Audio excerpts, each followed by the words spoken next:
As we continue our journey through Michigan, whether that was Flint, Saginaw, we finally made it to the capital. Yes, the city of Lansing. And what we first discovered was people on the street, young black males trying to figure out if they have a place in this country. We got to address it, we got to fix it. We cannot stop until it's done. So your commitment should be, I'm voting for who really cares, and that's about the least of them. And right now, it's black males in America.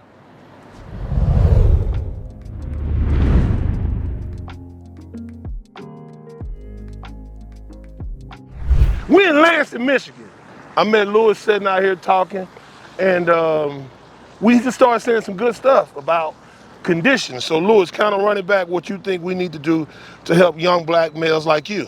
I feel like we need to make more stuff for young black males, because it's like people like me and junk like that, we coming onto the streets, and as we get older, we don't realize we not getting money. We coming out here, we more so, the shelters are filling up with more of us.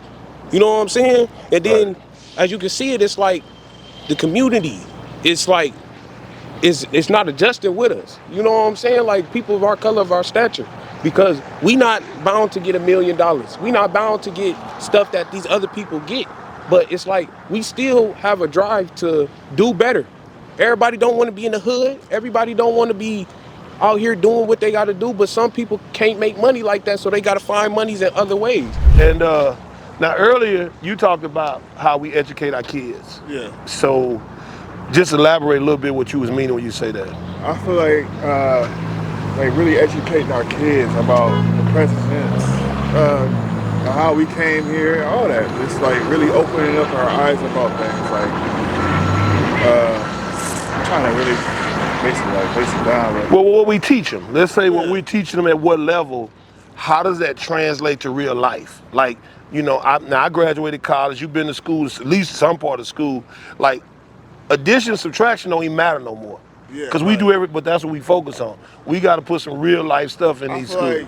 I feel like we should uplift our confidence. Uplift our confidence. As a black man, we don't really have too much confidence. Okay. You feel me? Like the world is so against us. You know what I'm saying? So like when we come out here, it's hard to come out here, step out here on a positive note, try to get out here and try to move and get out here.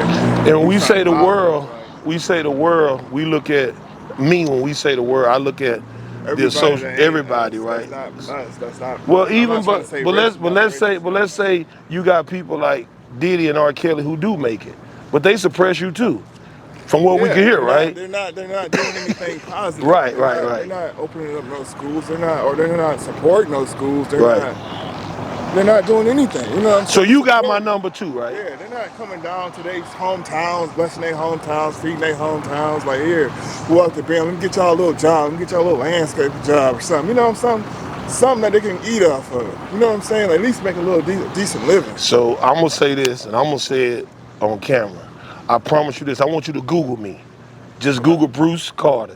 When your charger come back up, Google me. Okay. I fight in the paint, I fight from a distance, I fight with the pen, and it's just so you can get an opportunity. Okay. So I'm gonna get you the opportunity, and it's your job to maximize the opportunity. Okay. Like you do that, then we're gonna do that. But what I'm gonna do, I'm gonna turn some corners. Where y'all going? Cause you know I'm gonna eat. I believe everybody eat. I'm about to go eat too myself. Okay, where you going? I don't know, if I get some Wendy's or something. I got y'all. Y'all eating with me today. You know, here in the streets, like these urban cores, Lansing, Detroit, Flint, Saginaw, Chicago, Kenosha, Wisconsin, Racine, Philadelphia, Atlanta. It doesn't matter. To be in these elements on a consistent basis, it ain't good for nobody, man. Young, old, whatever. Like I saw on the news where they were closing these homeless encampments.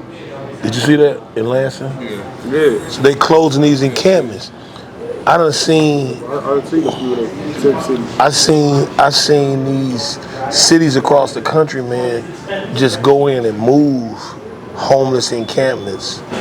Like sometimes just tearing up their stuff, right? That's all people got. Or you go on certain freeways, you put like the bars, this like you know how the bridge is, right? They had a freeway to bridge. So you know you could get on there for shelter.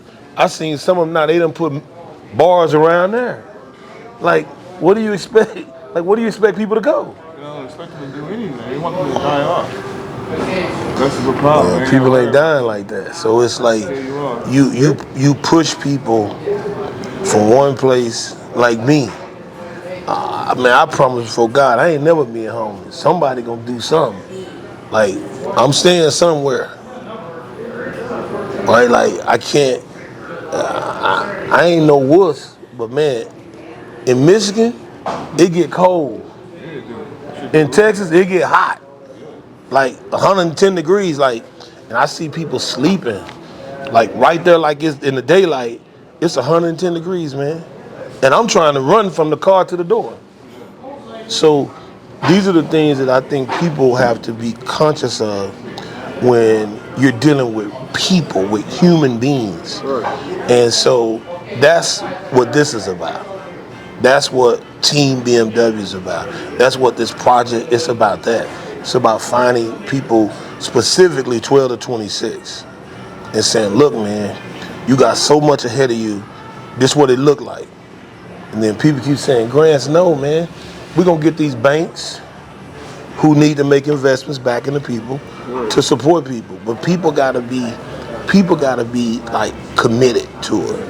I know you 34, bro, but there's a space for you too. Don't be like, dang, man, y'all ain't got enough for a brother. If I can upgrade my younger generation, like I got brothers, I got sisters, Oh, you do? I'm the oldest, I got siblings, okay. So I look at my younger people as like my siblings. If I can help bring them up, then that's good. And they all here? Doing good for my generation. They all here? Yeah. Cool.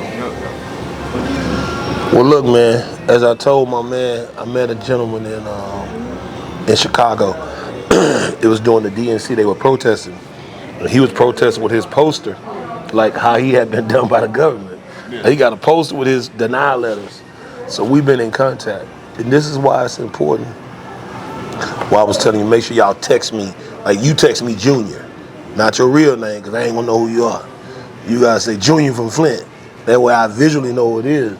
Then you text me, because I'm gonna be right up on it. Hey man, what's going on? What you doing? Because I'm coming back.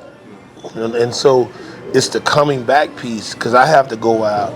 My job is to go out and find the opportunities and create the leverage for the opportunities. That's what my job. All of our job is to put the work in to make that leverage become a constant, whatever that is. And that's the part that changes where we are as a group. So I'm never gonna be the weakest link. You shouldn't be the weakest link. You shouldn't be the weakest link.